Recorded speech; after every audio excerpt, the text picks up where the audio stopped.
টুকিকে নিয়ে বাস করত।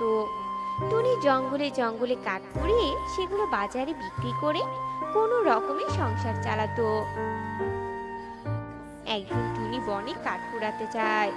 আজ আমার শরীরটা তেমন একটা ভালো লাগছে না। আমি অল্প কিছু কাঠ নিয়ে চলে যাব। তার উপর টুকিকে বাড়িতে একা রেখে এসেছি। মেয়েটা যে আমার কি করছে কে জানে। না, এভাবে আর বসে থাকলে চলবে না। আমাকে হাত চালিয়ে কাজ করতে হবে। এই বলে টুনি কাঠ কুড়াতে থাকে। হঠাৎই টুনি সামনে একটা গাছ দেখতে পায়। আর গাছটা দেখে টুনি মনে মনে ভাবে, এই গাছটা তো মনে হচ্ছে শুকনো। আমি যদি এই গাছটাকে কাটি তাহলে অনেক কাঠ পাবো নিশ্চয়। আর সেগুলো বিক্রি করলে দুটো টাকা পাবো আমি। এই বলে টুনি যেই না গাছে কোপ দেয়, তখনই সেই কোপটা দিয়ে গাছের গোড়ায় বসে থাকা সাপের বাচ্চাকে আঘাত করে। আর সেই আঘাতে সাপের বাচ্চাটা মারা যায়। তখনই গাছের কুঠুর থেকে সর্পরানী বেরিয়ে আসে। হায় হায় রে, এ আমার বাচ্চার কি হয়ে গেল? কথা বল মা আমার। তুই চুপ করে আছিস কেন? কথা বল। এই তুই তুই তাই না? তুই আমার মেয়েকে মেরে ফেলেছিস। তুই আমার বুক খালি করে দিয়েছিস। তাই আমি তোকে অভিশাপ দিলাম। তুই যেমন আমার বুক খালি করেছিস, তেমনি তোর সন্তানের শরীর পচে গলে গিয়ে তোর বুক খালি হয়ে যাবে। এটাই আমার অভিশাপ। এই বলে সর্পরানী সেখান থেকে অদৃশ্য হয়ে যায়। সর্পরানী, আমি ইচ্ছে করে তোমার সন্তানকে মারিনি। তুমি আমাকে মাফ করে দাও সর্পরানী। তুমি তোমার অভিশাপ ফিরিয়ে নাও সর্পরানী। কোথায় গেলে তুমি সর্পরানী? তুমি তোমার অভিশাপ ফিরিয়ে নাও।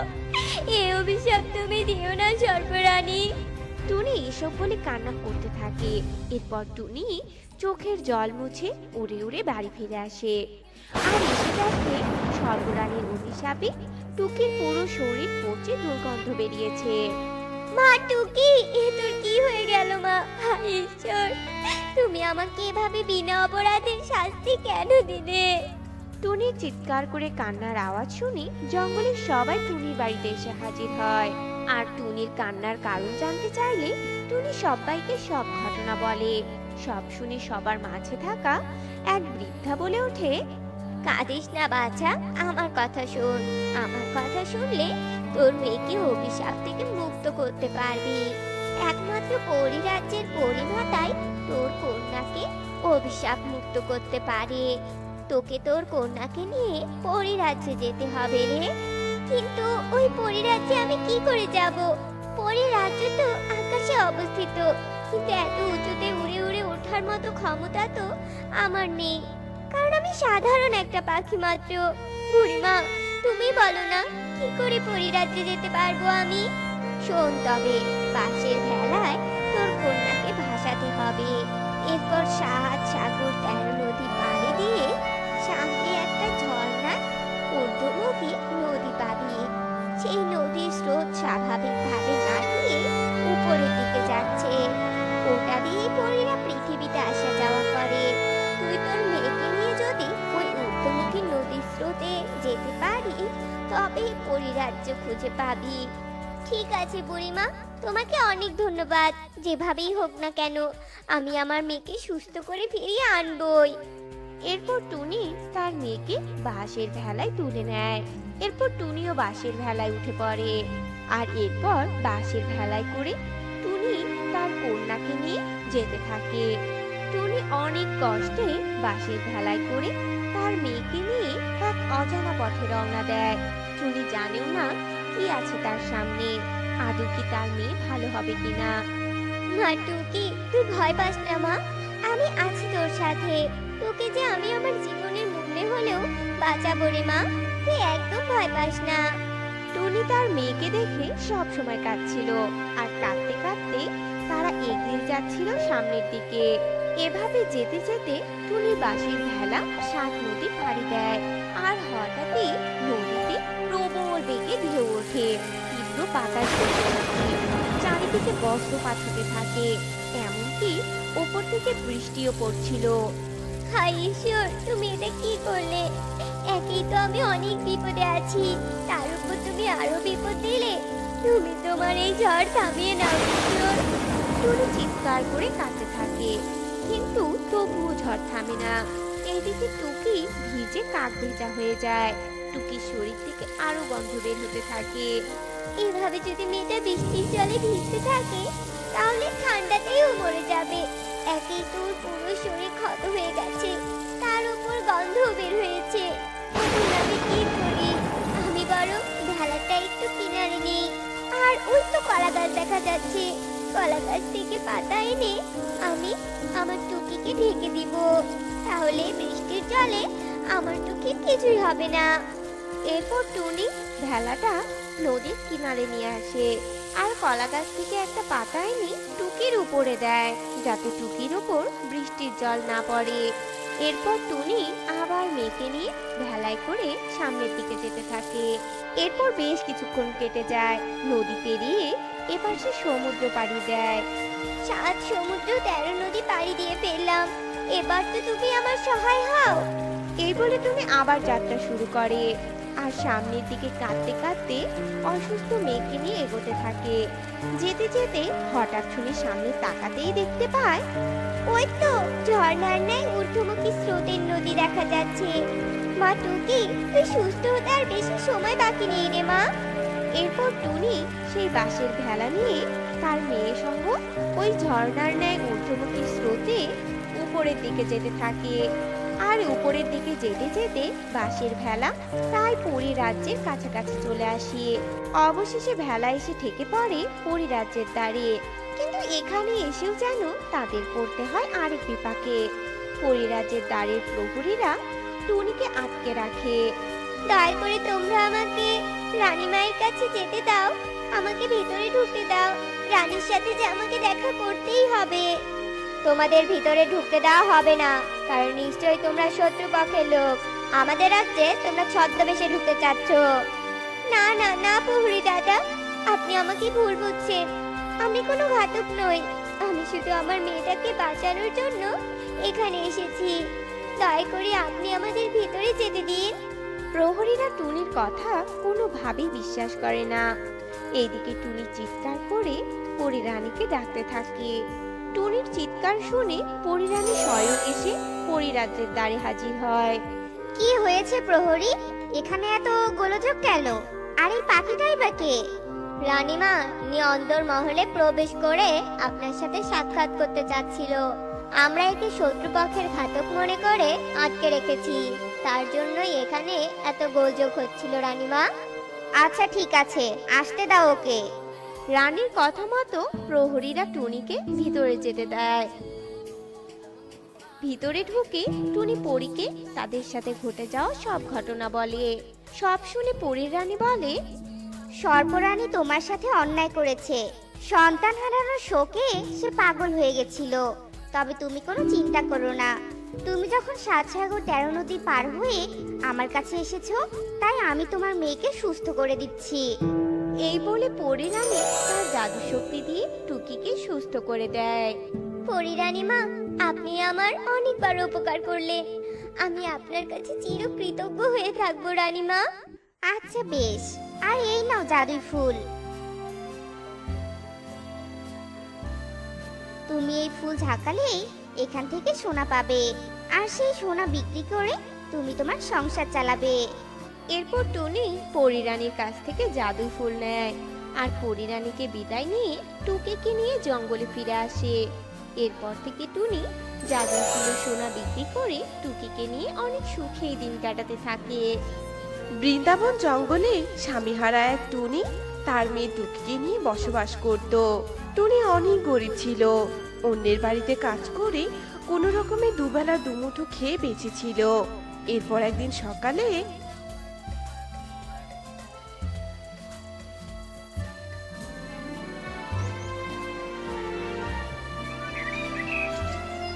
মা টুকি, তুই বাইরেই থাকিস কেমন? আমি কাজে যাচ্ছি। ঠিক আছে মা, তুমি যাও, আমি বাড়িতেই থাকবো মা। এরপর টুনি নিজের কাজে চলে যায় আর ছোট্ট টুকি বাড়িতে না থেকে খেলতে বের হয়। খেলতে খেলতে টুকি লক্ষ্য করে কুহু পুতুল নিয়ে খেলছে। তখন টুকি কুহুর কাছে গিয়ে বলে,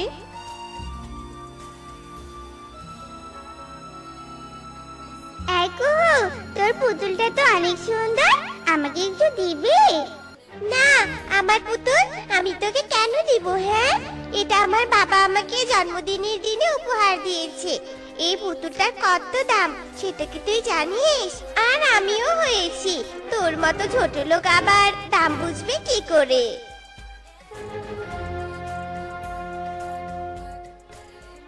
দে না রে কুহু একটু, আমি খেলা শেষ করে তোকে আবার ফেরত দিয়ে দিব রে। শোন টুকি, এভাবে নির্লজ্জের মতো আমার কাছে পুতুল নাচে নিজের মায়ের কাছে গিয়ে কিনে চাচা। সর সর, দূর হয় এখান থেকে, আমাকে একটু মজা করে খেলতে দে তো। কুহুর এমন আচরণে টুকি অনেক কষ্ট পায়। এরপর টুকি কাঁদতে কাঁদতে ওর মায়ের কাছে যায় আর ওর মায়ের কাছে বায়না ধরে। মা, ও মা, আমাকে একটা পুতুল কিনে দাও না মা, দাও না মা। কুহু না, কি সুন্দর একটা পুতুল আছে, আমার একটাও পুতুল নেই। ও মা, দাও না আমাকে একটা পুতুল কিনে। মারে, আমি এত পরিশ্রম করেও ঠিক মতো দুবেলা দুমুঠো খেতে পারি না, সেখানে আমি তোকে পুতুল কিনে দিব কি করে বল? তুই এমন জেদ করিস না মা। আমি কিচ্ছু জানি না, তুমি আমাকে পুতুল কিনে দাও। যদি তুমি আমাকে পুতুল কিনে না দাও, তাহলে আমি আজ থেকে আর কিছু খাবো না, আমি খাবার খাওয়া বন্ধ করে দিব। মারে, তুই দয়া করে এমন জেদ করিস না রে মা। তুই তো জানিস রে মা, তোর মা টাকা রোজগার করতে পারে না, তবু তুই এমন বায়না করছিস কেন আমাকে বল তো? বললাম তো আমার পুতুল চাই, চাই মানে চাই চাই চাই। আর যদি না পাই, আমি আর একটা দানা পানি কিচ্ছু গিলবো না। এই বলে টুকি ও নিজের ঘরে গিয়ে কান্না করতে থাকে। এদিকে অসহায় টুনিও কান্না করতে করতে নিজের কাজে চলে যেতে থাকে। আর মনে মনে টুনি ভাবতে থাকে, আজ আমি সারাদিন কাজ করব, আর কাজ করে যা টাকা পাবো তা দিয়ে আমার মেয়েটার জন্য একটা পুতুল কিনে নিয়ে যাব। এই বলে টুনি কাজ খুঁজতে থাকে, কিন্তু তার আজ ভাগ্যটা এতই খারাপ ছিল যে কোথাও সে কোনো কাজ পায়নি। এমনকি আগে যে বাড়িতে টুনি কাজ করত, আজ সেটাও তার কপালে জোটেনি, যার জন্য টুনি খুব ভেঙে পড়ে আর চিৎকার করে কাঁদতে থাকে। ঈশ্বর, তুমি আমাকে কেন এত গরিব বানিয়েছো? আমার মেয়েটা সামান্য একটা পুতুলের বায়না ধরেছে, আর আমি এতটাই হতভাগা যে আমার মেয়েটাকে একটা পুতুল কিনে দিতে পারছি না। এদিকে আমার মেয়েটা যে না খেয়ে আছে। ঈশ্বর, তুমি আমার সহায় হও, আমাকে কোনো না কোনো উপায় বের করে দাও, নয়তো আমি আমার মেয়েটার সামনে যে মুখ দেখাতে পারবো না। এমন সময় টুনি তার সামনে একটা সুন্দর পুতুল পড়ে থাকতে দেখে, আর দৌড়ে গিয়ে টুনি পুতুলটা হাতে তুলে নেয় আর বলে ওঠে, এই নির্জন বনে এই পুতুলটা কে ফেলে রেখে গেছে? আশেপাশে তো কাউকে দেখতে পাচ্ছি না, তার মানে ঈশ্বর আমাকে কোনো না কোনো ভাবে এই পুতুলটা দয়া করে দিয়েছে। হাই ঈশ্বর, তোমাকে অনেক ধন্যবাদ। এরপর টুনি পুতুলটা নিয়ে বাড়ি ফিরে যায়। আর টুনি টুকিকে ডেকে বলে, মা টুকি, মায়ের উপর আর অভিমান করে থাকিস না রে মা, এবার দরজাটা খুলে বাইরে আয় মা, দেখ তোর জন্য আমি পুতুল এনেছি। পুতুলের কথা শুনে টুকি তাড়াতাড়ি দরজা খুলে বাইরে বেরিয়ে আসে আর বলতে থাকে, সত্যি মা, তুমি আমার জন্য পুতুল এনেছো? বাহ, কি সুন্দর পুতুলটা, তুমি অনেক ভালো। আর মা, এই পুতুলটা আমি কাউকে দিব না, একাই খেলবো। আর কুহু আমাকে অপমান করেছিল, তাই না? মা, আমি এক্ষুনি ওর নাকের ডগা দিয়ে পুতুল নিয়ে খেলা করে আসবো। ঠিক আছে রে মা, তোর যা ইচ্ছে হয় তুই তাই কর। এই বলে টুনি রান্নাঘরে চলে যায় আর টুকি পুতুল নিয়ে এক ছুটে কুহুর কাছে যায় আর কুহুকে বলে, এই দেখ কুহু, আমার মা আমাকে কত সুন্দর পুতুল কিনে দিয়েছে। কি সুন্দর না পুতুলটা? ও মা, সত্যি তো, তোর পুতুলটা তো দেখতে আমার পুতুলের থেকে অনেক সুন্দর রে। দে না একটু তোর পুতুলটা, আমি একটু হাতে নিয়ে খেলি। তোকে কেন দিব রে? আমি আমার পুতুলটা, হ্যাঁ, তোর কি মনে নেই যে তুই তোর পুতুল আমাকে একবারও ধরতে দিসনি? আমাকে কত অপমান করেছিলি। আমিও এখন আর দিব না তোকে। যা যা, তুই তোর বড়লোক বাবার কাছ থেকে আমার পুতুলের মতো একটা পুতুল কিনে নে যা। এই বলে টুকি নিজের পুতুল নিয়ে বাড়ি ফিরে আসে। এরপর টুকি তার পুতুলটাকে বিছানায় শুয়ে রাখে আর পুতুলের সাথে গল্প শুরু করে দেয়। শোন পুতুল, তোকে নিয়ে আমি অনেক খেলবো। এরপর তুই যখন বড় হবি তখন আমি তোর ধুমধাম করে বিয়ে দিব জানিস। আর তোর বিয়েতে ওই হিংসুটে কুহুকেও নিমন্ত্রণ করব।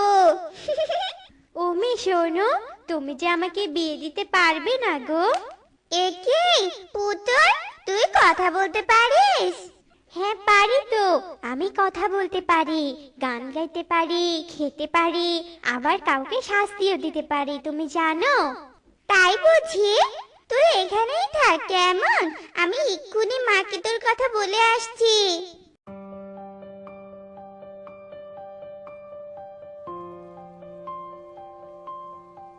মা, মা, ও মা, জানো আমার পুতুলটা না কথা বলতে পারে। কি বলিস এসব আবোল তাবোল রে মা? একটা পুতুল কি করে কথা বলতে পারে বলতো আমাকে? পারে মা, পারে। আমি সত্যি বলছি মা। তোমার বিশ্বাস না হলে তুমি নিজে এসে দেখো।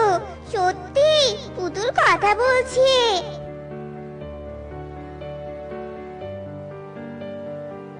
কোথায় রে টুকি? তোর পুতুল কই কথা বলছে? তোর মাথা খারাপ হয়ে গেছে নাকি রে মা? হ্যাঁ, এত কষ্ট করে তোকে আমি একটা পুতুল এনে দিলাম, আর তুই কিনা সেই পুতুল নিয়ে আবোল তাবোল বকছিস? টুকি কিছু আবোল তাবোল বলছে না, আমি সত্যি কথা বলতে পারি জানো।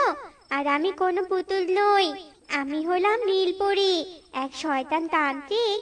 জাদু বলে আমাকে এই পুতুলের মাঝে আটকে রেখেছে, আর আমি এই পুতুল থেকে তখনই মুক্ত হতে পারবো জানো, যখন কোনো ভালো মনের পাখি নিজের চেয়ে আমাকে সাহায্য করতে চাইবে। আমি তোমাকে কিভাবে সাহায্য করতে পারি নীলপরি? এই বনের শেষ প্রান্তে একটা গাঢ় নীল পাহাড় আছে, আর ওই পাহাড়ের চূড়ায় আছে একটা কলা গাছ, আর সেই কলা গাছে কলা না ধরে অনেকগুলো বেগুন ধরে আছে। সেই বেগুনগুলোর মাঝে একটা লাল বেগুন আছে জানো। সেই বেগুনটা এনে কেটে ভেজে এই পুতুলের মুখে দিলেই আমি আমার আসল রূপে ফিরে আসতে পারবো। ঠিক আছে নীলপরি, আমি কলা গাছে বেগুন এনে তোমাকে ভেজে খাইয়ে মুক্ত করব। এই বলে টুনি নীল পাহাড়ের উদ্দেশ্যে রওনা দেয়। উঠতে উঠতে একটা সময় টুনি নীল পাহাড়ের চূড়ায় গিয়ে পৌঁছায়।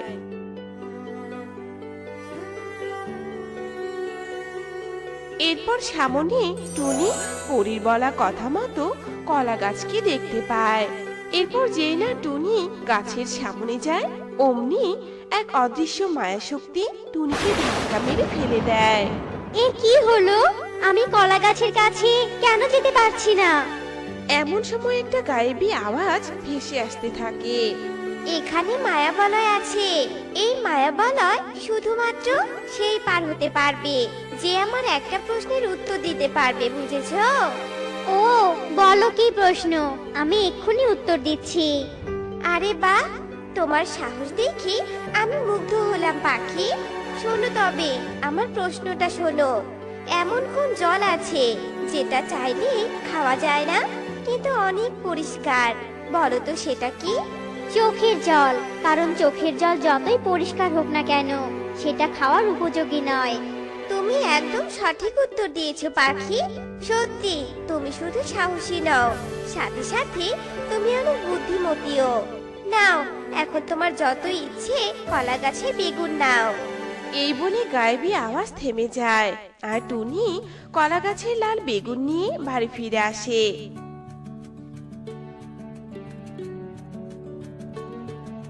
আর বেগুনটা কেটে ভেজে পুতুলের মুখে দেয়, আর তখনই পুতুল থেকে পরি বেরিয়ে আসে।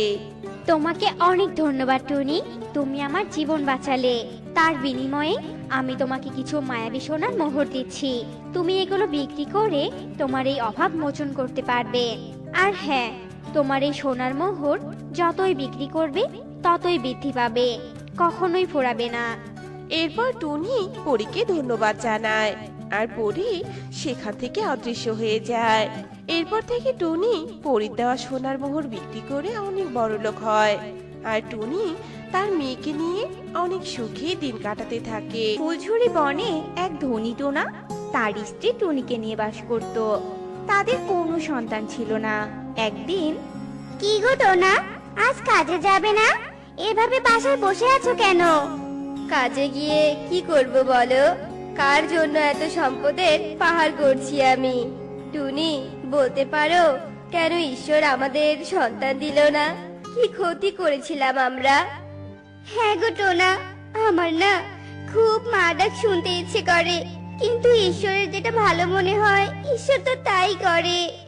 এভাবেই তাদের দিন চলতে থাকে। টোনা আর টুনি প্রায়ই মনমরা হয়ে থাকতো। তাদের দুজনের মনে একটাই কষ্ট। একদিন টোনা মন খারাপ করে বসেছিল। তখন সেখানে যোগু কাক আসে আর বলে, আরে টোনা, মন খারাপ করে বসে আছো কেন? আরে মন খারাপ করো না, তোমার মন খারাপ দূর করতেই আমি তোমার কাছে এসেছি। কি বলতে চাচ্ছ যজ্ঞ দাদা? তুমি ভালো করে বুঝিয়ে বলো তো আমায়। বলি কি টোনা, আর কতদিন এমন নিঃসন্তান ভাবে দিন কাটাবে বলো তো? তাই বলি কি, যদি সন্তানের মুখ দেখতে চাও তাহলে আরেকটা বিয়ে করো। কি হলো টোনা, কিছু বলছো না কেন? যজ্ঞ দাদা, তুমি যেটা বললে আমি সেটাই অনেক দিন ধরে ভাবছি, কিন্তু আমাকে দ্বিতীয় বিয়ে কে করবে বলো? আরে চিন্তা কেন করছো? আমার কাছে এমন একটা মেয়ের সন্ধান আছে, তুমি যদি চাও তাহলে ওকে বিয়ে করতে পারো। কিছুদিন পর টোনা কণিকা কাককে দ্বিতীয় বউ হিসেবে বিয়ে করে নিয়ে আসে। এই দেখে টুনি অনেক মন খারাপ করে। টোনা, এটা তুমি কি করলে? শেষমেশ তুমি দ্বিতীয় বিয়ে করে নিয়ে আসলে। তবে টোনা, আমার কষ্ট হলেও আমি আজ অনেক খুশি হয়েছি যে আমরা একসময় সন্তানের মুখ দেখতে পাবো। এইভাবে তাদের দিন কাটতে থাকে।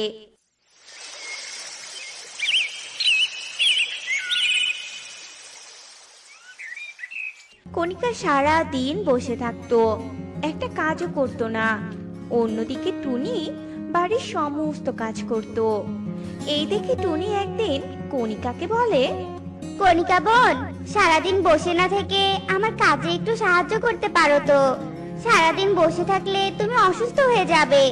তুমি যদি কাজ করতে চাও, এতে আমার কোনো আফসোস নেই। আমি তোমার ভালোর জন্যই বললাম বোন। আমি এর আগে ওসব কাজ কোনোদিনও করতাম না। আর শোনো, আমার শরীর নিয়ে তোমাকে ভাবতে হবে না। আর যখন তখন এত জ্ঞান দিতে এসো না তো, বন্ধা কোথাকার। এই বলে কণিকা টুনিকে অপমান করে। টুনি কিছুই বলে না, সবকিছু মুখ বুঝে সহ্য করে। একদিন টোনা কাজ থেকে বাড়ি ফিরে আসে। টোনাকে দেখে কণিকা মায়া কান্না করে বলে, ওরে, আমার কোমরটা গেল রে, আমি এখন কি করি? কে কোথায় আছো? টোনা! কি হয়েছে কণিকা? সকালবেলা তো ঠিকই ছিলে, তাহলে এখন কি হলো তোমার? সারাদিন ঘরদোর সহ বাড়ির সব কাজ করে আমার কোমরটা অনেক ব্যথা করছে গো। কেন কণিকা? টুনি মানে তোমার দিদি তোমাকে কাজে কোনো সাহায্য করেনি? তুমি দিদির কথা বলছো টোনা? দিদি কেন আমাকে সাহায্য করবে? দিদি তো তোমার প্রথম স্ত্রী। দিদির অধিকার এই বাড়িতে বেশি যে। এইসব কথা শুনে টোনা অনেক রেগে যায় আর টুনিকে ডাকতে থাকে। টুনি, টুনি, তুমি কেন কণিকাকে দিয়ে সব কাজ করাচ্ছ বলো তো? তোমার সাহস কি করে হলো? একেই তো নিজে একটা সন্তান জন্ম দিতে পারোনি, তার উপর আবার নতুন বউকে দিয়ে বাড়ির সব কাজ করা তুমি? টোনা দেখো, তোমার কোথাও ভুল হচ্ছে। আমি কণিকাকে দিয়ে বাড়ির কোনো কাজ করাইনি। কণিকা বলো বোন, টোনাকে সবটা বলো। টোনা, দেখেছো দেখেছো, কত বড় বড় চোখ নিয়ে আমার দিকে তাকাচ্ছে। আমার খুব ভয় করছে টোনা। কি যে বলবো সেটাই তো ভুলে যাচ্ছি। বোন, কেন এমন করছো? আমি তো তোমার কোনো ক্ষতি করিনি। আমি তো তোমাকে কোনো কাজ করতে বলিনি। আমার সব বোঝা হয়ে গেছে টুনি। টুনি, আমি যদি আর কোনোদিন এমন কথা শুনি, সেদিন তোমাকে আমি এই বাড়ি থেকে বের করে দিব, এই বলে দিলাম আমি।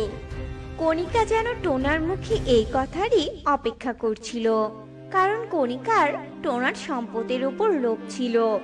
টুনি এই বাড়িতে থাকলে কণিকা তার কাজ কোনো দিনও হাসিল করতে পারবে না, তাই সে এই রকম করছে।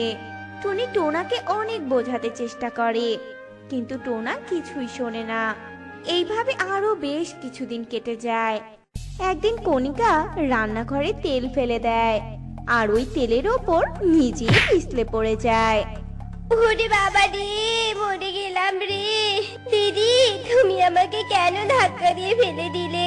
কি ক্ষতি করেছিলাম আমি তোমার? মরে গেলাম রে, মরে গেলাম।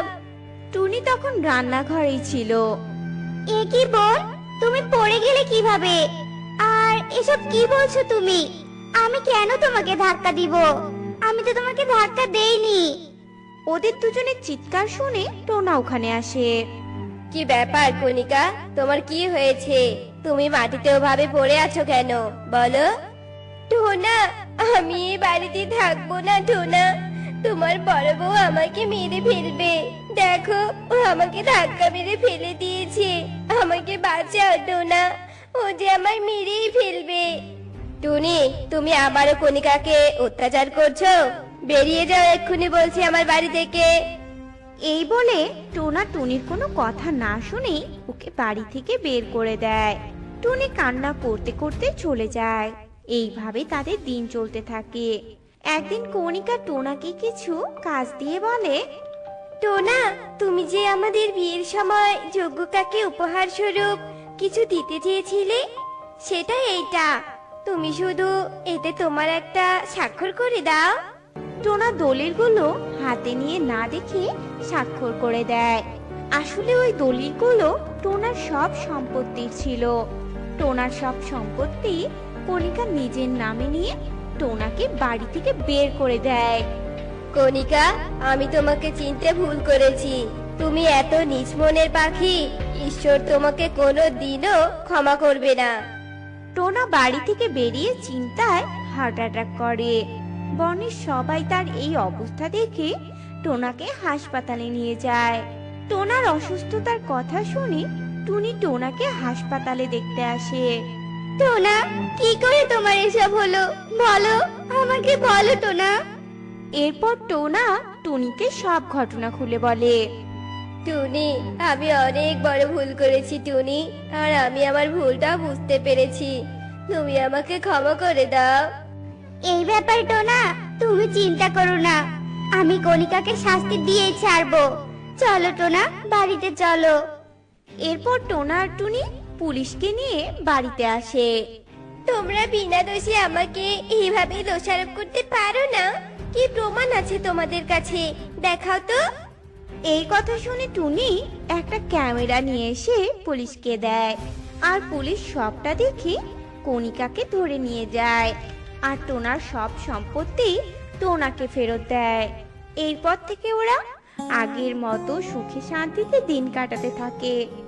মেনু টুনটুনি তার চাকরিজীবী ছেলে টোনার জন্য অনেক বড়লোক ঘরে মেয়ে খুঁজছিল, কিন্তু হঠাৎ টোনা তার মা মিনু টুনটুনিকে কিছু না জানিয়ে তার প্রেমিকা টুনিকে বিয়ে করে ফেলে।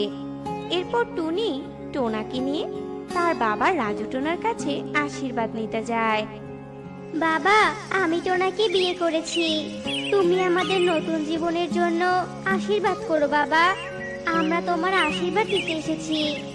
টুনির এই কথা শুনে রাজু টোনা অবাক হয়ে যায়, আর টুনিকে বলে, মুখ পড়ি, তুই আমার মান সম্মান সব শেষ করে দিলি।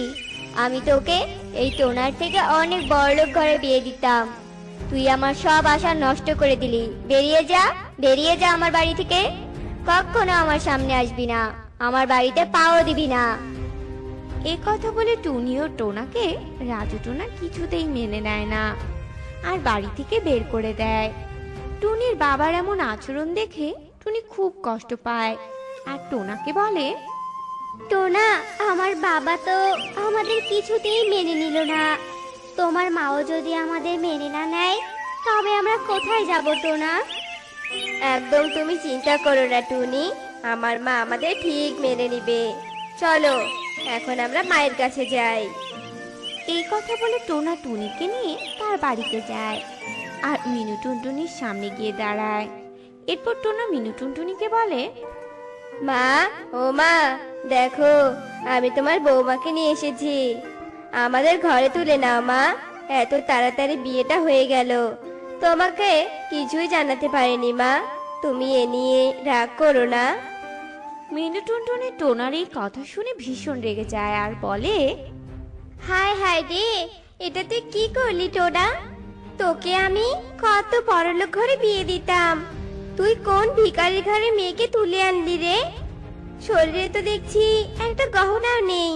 ভেবেছিলাম ছেলেকে বিয়ে দিয়ে ঘরে লাখ টাকা আনবো, সব স্বপ্ন আমার মাটি হয়ে গেল এখন।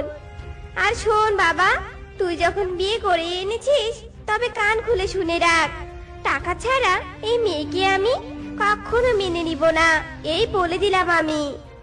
এই কথা বলে মিনু টুনটুনি টোনা আর তার নতুন বউ টুনিকে ঘরে ঢুকতে দেয়।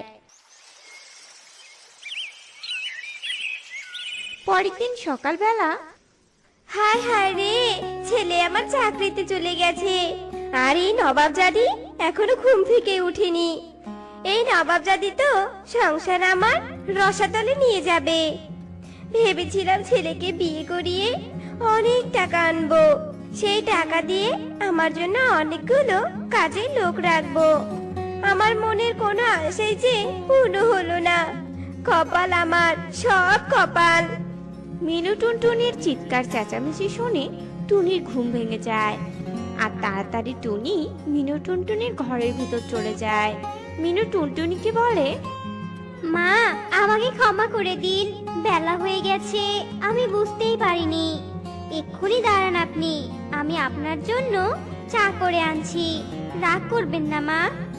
এ কথা বলে টুনি রান্নাঘরে চা করতে চলে যায় আর কিছুক্ষণ পর চা নিয়ে মিনু টুনটুনির ঘরে আসে। তারপর টুনি মিনু টুনটুনিকে চা দেয় আর মিনু টুনটুনি চা খাওয়া শুরু করে। ছি ছি ছি ছি ছি ছি, এ কি চা করেছিস? বাপের বাড়িতে কি কোনোদিনও রান্নাঘরে ঢুকিসনি নাকি তুই বলতো? এক কাপ চাও ঠিক মতো বানাতে পারিস না? তোর চা তুই খা, নে। এই কথা বলে মিনু টুনটুনি গরম চায়ের কাপ টুনির গায়ে ছুঁড়ে মারে আর টুনির শরীর পুড়ে যায়। ব্যথায় টুনি চিৎকার করে কাঁদতে থাকে। ও মা গো, আমার শরীরটা পুড়ে গেল গো, বড্ড জ্বলছে, কেউ একটু ঠান্ডা পানি দাও না। ওসব ঢঙের কান্না আমার সামনে একদম কাঁদবি না বলে দিলাম। যেদিন বাপের বাড়ি থেকে আমাকে 1 লাখ টাকা এনে দিতে পারবি, সেই দিন তোকে আমি আদর করব। আর আজ থেকে বাড়ির সব কাজ করবি তুই, সব কাজের লোককে আমি তাড়িয়ে দিব। যতদিন টাকা নিয়ে আসতে না পারবি ততদিন তুই এ বাড়ির কাজের মেয়ে হয়ে থাকবি, বুঝেছিস? এরপর মিনু টুনটুনি সেখান থেকে চলে যায় আর টুনি কাঁদতে থাকে। তারপর রাত হয়ে গেলে টোনা অফিস থেকে ফিরে আসে। টুনির পোড়া শরীর দেখে টোনা বলে, টুনি, তোমার শরীর এভাবে পুড়ে গেল কিভাবে? একটু সাবধানে তো চলতে পারো নাকি? টোনার কথা শুনে টুনি মিনু টুনটুনির সব খারাপ আচরণের কথা বলে। সব শুনে টোনা বলে, কিছুতেই না, আমার মা কারো সাথে এমন আচরণ করতেই পারে না। তুমি আমার মায়ের নামে একটাও মিথ্যে কথা বলবে না বলে দিলাম। আর টুনি, তোমার বাবার কাছ থেকে 1 লাখ টাকা এনে দিলে কি হবে বলো তো? আমার মা তো বেশি যৌতুক চায়নি, মাত্র 1 লাখ টাকায় চেয়েছে। এতটুকুই তুমি দিতে পারবে না তোমার বাবার কাছ থেকে এনে? না টোনা, আমি কিছুতেই তোমার মায়ের নামে মিথ্যে কথা বলছি না। আর তুমি তো জানোই আমার বাবা আমার বিয়েটা মেনে নেয়নি, টাকা দেওয়ার কোনো প্রশ্নই ওঠে না। টুনির কোনো কথার জবাব না দিয়ে টোনা বিছানায় শুয়ে পড়ে। এভাবেই টুনির দিন কাটছিল। যত দিন যাচ্ছিল টুনির প্রতি অত্যাচার অবিচার ততই বাড়ছিল। একদিন সকালবেলা টুনি ঘর মুছছে, এমন সময় সেখানে টুনির শাশুড়ি মিনু টুনটুনি আসে। এতদিন তো হয়ে গেল, এই নবাবজাদি, তোর কানে কোনো কথা যায় না? তুই আমাকে যৌতুকের টাকা এনে দিবি না বল তো? টাকা ছাড়া এবারের ভাত আর তোর কপালে জুটবে না। আজ আসুক আমার ছেলে, দেখ আমি তোর কি অবস্থা করি। মিনু টুনটুনির কথা শুনে টুনি অসহায়ের মতো কাঁদতে থাকে আর ভাবে, হায় ঈশ্বর, এখন আমি কোথায় যাব? বাবা তো আমাকে কিছুতেই টাকা দিবে না। ভালোবেসে যাকে বিয়ে করেছি সেও তো আমার দিকে ফিরে তাকাচ্ছে না। এ কথা ভেবে টুনি ঘরের সব কাজ করছিল। এদিকে রাত হয়ে যায়। টোনা চাকরি থেকে বাড়ি ফিরে আসে। টোনাকে দেখে মিনু টুনটুনি কাঁদতে কাঁদতে বলে, টোনা রে, কোন ডাইনিকে তুই বিয়ে করে এনেছিস রে বাবা? দেখ দেখ, ও আমার কি হাল করেছে। আমি শুধু ওকে বলেছিলাম কবে 1 লাখ টাকা এনে দিবে বৌমা। এটা বলা কি আমার ভুল হয়েছে রে বাবা? এই মেয়ে কোনো কথা না শুনে আমাকে অনেক মেরেছে। আমার কোমরটাই বুঝি ভেঙে গেছে রে বাবা। ওরে বাবা রে, কি ব্যথা করছে। টোনা মিনু টুনটুনির এই কথা শুনে ভীষণ রেগে যায়। রেগে গিয়ে টুনিকে অনেক মারধর করে। আমার মা তোকে কি এমন বলেছিল যে মায়ের শরীরে তুই হাত তুলেছিস? 1 লাখ টাকাই তো মাত্র চেয়েছিল, তাই না? বেশি তো চায়নি। শয়তান মেয়ে, আমার মায়ের কথা মতো 1 লাখ টাকা না এনে দিতে পারলে আমি তোকে ছেড়ে দিব আর অন্য কাউকে বিয়ে করে আনবো। বুঝেছিস তুই? কান খুলে কথাটা শুনে রাখ। টুনিকে এভাবে মারতে দেখে মিনু টুনটুনি ভীষণ খুশি হয় আর টোনাকে বলে, মার বাবা, আর জোরে জোরে মার। এই মেয়ের অল্প মার খেলে কিছুই হবে না। কি সাহস! এতদিন থেকে আমি বলছি যৌতুকের টাকা এনে দিতে, কিন্তু কিছুতেই ও আমার কথা শুনছে না। তোকে আমি অনেক বড় লোক মেয়ের সাথে বিয়ে দিব রে বাবা। মার বাবা, ওকে মেরে ফেল, আরো বেশি করে মার। মিনু টুনটুনির এসব কথা শুনে টোনা আরো মারতে থাকে। তখন টুনি কাঁদতে কাঁদতে বলে, মেরো না আমাকে, আর মেরো না টোনা। আমি কোথা থেকে এতগুলো টাকা আনবো? ছেড়ে দাও টোনা আমাকে, আমার খুব ব্যথা লাগছে। টোনা টুনির কোনো কথাই শোনে না, মারতেই থাকে। তারপর টুনিকে বাড়ি থেকে মিনু টুনটুনি আর টোনা বের করে দেয়। আমার 1 লাখ টাকা যদি আনতে পারিস তবে এই বাড়িতে তুই পা দিবি, নইলে খবরদার এই বাড়ির দিকে পা বাড়াবি না, বুঝেছিস? না হলে তোর পা আমি ভেঙে ফেলবো। টুনির শাশুড়ির কথা শুনে আর কোনো উপায় না পেয়ে টুনি বাবার বাড়ি চলে যায় আর তার বাবাকে বলে, বাবা, আমাকে বাঁচাও বাবা। ওরা আমার কাছে 1 লাখ টাকা যৌতুক চাচ্ছে।